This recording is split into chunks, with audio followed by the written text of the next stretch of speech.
What's going on, everybody? Welcome back to the Cosmic Wonder. I'm your host, Warren Thompson, and Thor Love and Thunder is now in theaters. And there's a lot to talk about, including the ending and the two post-credit scenes, so let's not waste any time and dive right into it. But of course, I must issue a spoiler warning. If you have not seen Thor Love and Thunder yet, we are about to talk about some major spoilers. And please, right away, let me know what you thought about Thor Love and Thunder in the comments down below. Did you like it? Did you not like it? Did you love it? Did you hate it? Let me know. If you're still with us, let's get started. Now, one thing that I truly loved about Thor Love and Thunder is how the stories in it were pretty true to the comics. Now, of course, there were some changes, but this really did stick true to the stories from the comics, specifically Jane Foster's storyline, again, with just a few tweaks. And if you're thinking that she is dead and not coming back, I would bet against that and say that she is probably coming back. And I'll explain why. Now, of course, Thor Love and Thunder follows the story of Thor Odin's son, Jane Foster's the Mighty Thor, and Gorr, the God Butcher. Gorr the God Butcher's origin story is pretty similar to what it is in the comics. In the comics, Gorr has a big family. He has a wife and he has a lot of kids. But sadly, they all start to die until he's left with only one child. He begs the gods for mercy to help save his kid, but unfortunately, it does nothing and his son dies, leaving Gorr with no family whatsoever. So after this happens, he starts to kind of bad talk the gods and he starts to say how he doesn't believe that they're out there because if they were, why didn't they help? This leads to the people of his city outcasting him, and he is essentially walking through the wastelands waiting to die until he sees two figures fall from the sky to the ground. One is a golden god wearing gold armor, and one is Null, the symbiote god, wielding the all-black necro sword, and we kind of do see a figure that kind of looks like Null in Thor Love and Thunder, although they don't actually address who he is, and the rights to Null and the symbiotes are sadly owned by Sony, so we can't really say this is Null, but that's what they're implying. Now, in the comics, it's a little bit different because the Golden God asks Gorr for help, but Gorr is shocked because he can't believe that the gods are actually real, but then he gets really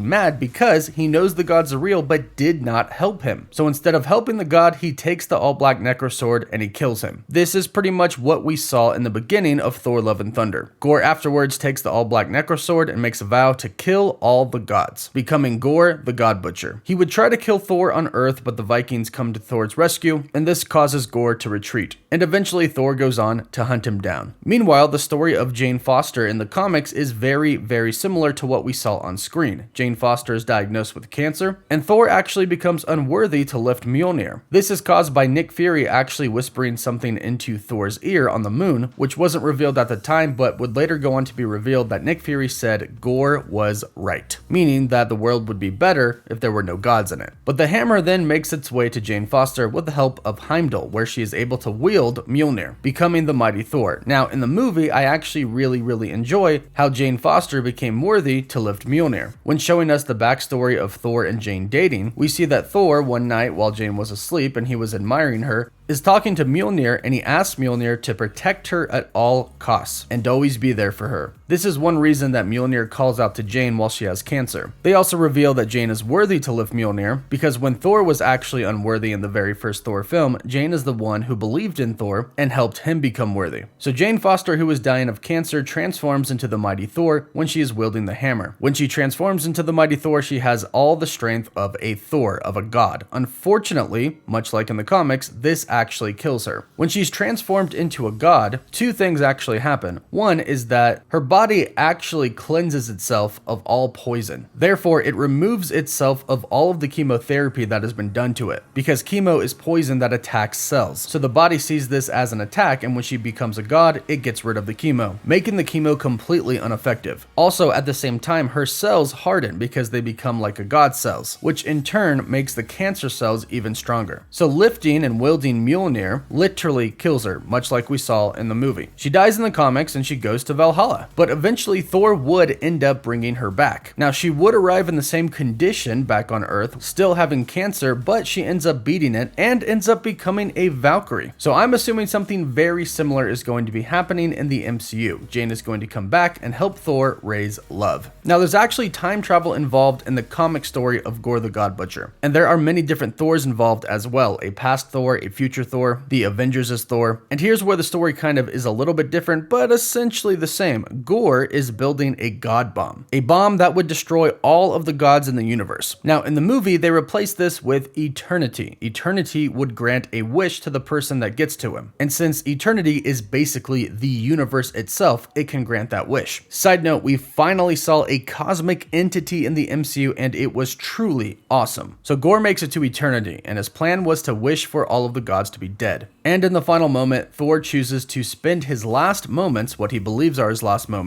with Jane, and he says he chooses love and that Gorr can too. He can bring his daughter back. Gorr realizes that he's dying and says that his daughter will have nobody, but Jane says that she will have somebody. And she looks at Thor and Thor agrees, basically saying that he will take care of his daughter. Now, all throughout the movie, Jane Foster is trying to come up with a catchphrase, and right before she dies, she tells Thor that she thinks she finally found one. She whispers in his ear, and Thor says, "It's perfect." And unfortunately, we don't know what it is. This is a nod to the comics where Nick Fury whispers in Thor's ear, and we originally don't know what he said. Down the road, Thor would eventually reveal it to Beta Ray Bill. So this is a little callback to that moment, but I think we all know what Jane Foster said. She said, "It's Thorbin time." I'm like, boom, you looking for this?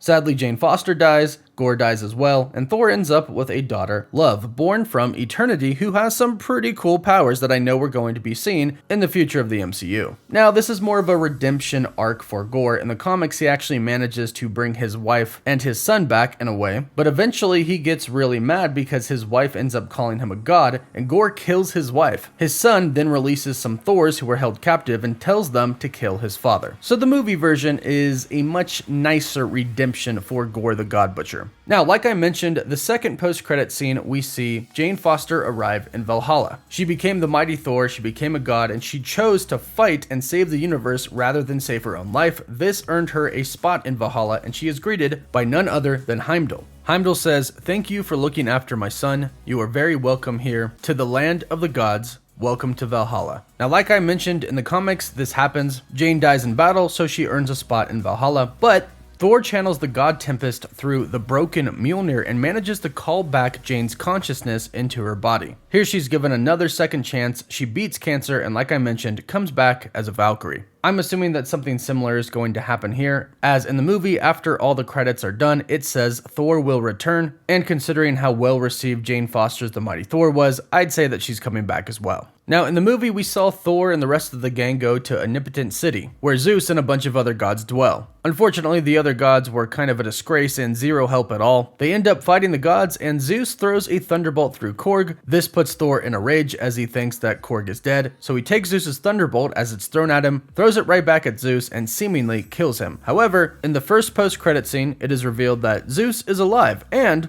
he's pretty mad. He says, "It used to be that being a god meant something. People would whisper your name before sharing their deepest hopes and dreams. They begged you for mercy without knowing if you were actually listening." Zeus then laughs and says, "Now when they look to the sky, they don't ask us for lightning, they don't ask us for rain, they just want to see one of their so-called superheroes." This is obviously a reference to Thor, as he is the god of thunder, but also on Earth is an Avenger and a superhero. This is demonstrated actually in Thor Ragnarok, when he's sitting with Loki on the side of the street and people come up to him and ask to take his picture. But Zeus continues and he says, "When did we become the joke?" He says, "No more, they will fear us again, when Thor Odinson falls from the sky." Then it's revealed that he's actually talking to somebody. He says, "Do you understand me, Hercules? Do you understand me, my son?" Hercules is revealed and he says, "Yes, father." Now, for those of you who watched Ted Lasso, you instantly know who this is. It is the actor Brett Goldstein, who plays Roy Kent in Ted Lasso. And he has packed on some serious muscle to play the role of Hercules, which of course, you have to, it's Hercules. Now, in the comics, Thor and Hercules actually run into each other quite often. And yes, in the very beginning, they did clash a little bit and fight, but for the most part, they are actually allies. In fact, at one point in time, Hercules is even an Avenger. And they even refer to each other at some points as closest allies. So although when Hercules and Thor are going to first meet in the MCU, I do see them clashing, I ultimately think that Hercules is going to be a good guy. In fact, in the comics, Hercules even realizes that his father Zeus isn't exactly the best. And Hercules turns on him, and with the help of Thor, Zeus is eventually put on trial. So I'm assuming something very similar is going to happen here in the MCU. Thor and Hercules will fight, but Thor will eventually explain, hey, I was trying to save the universe, and your father did nothing to help. He was actually scared and actually kind of stood in Thor's way, telling him that he couldn't leave Omnipotent City. This will probably open the eyes of Hercules, realizing that Thor was actually in the right and his father was in the wrong, and that people shouldn't fear the gods, but the gods should actually be helping the people. I'm kind of expecting this to somewhat be like Guardians of the Galaxy and Adam Warlock. Yes, the Sovereign created Adam Warlock to destroy the Guardians of the Galaxy, but I'm betting by the end of the movie,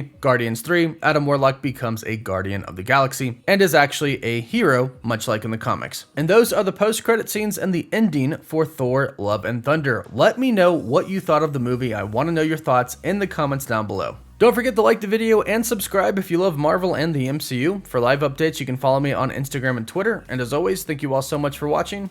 Woof woof.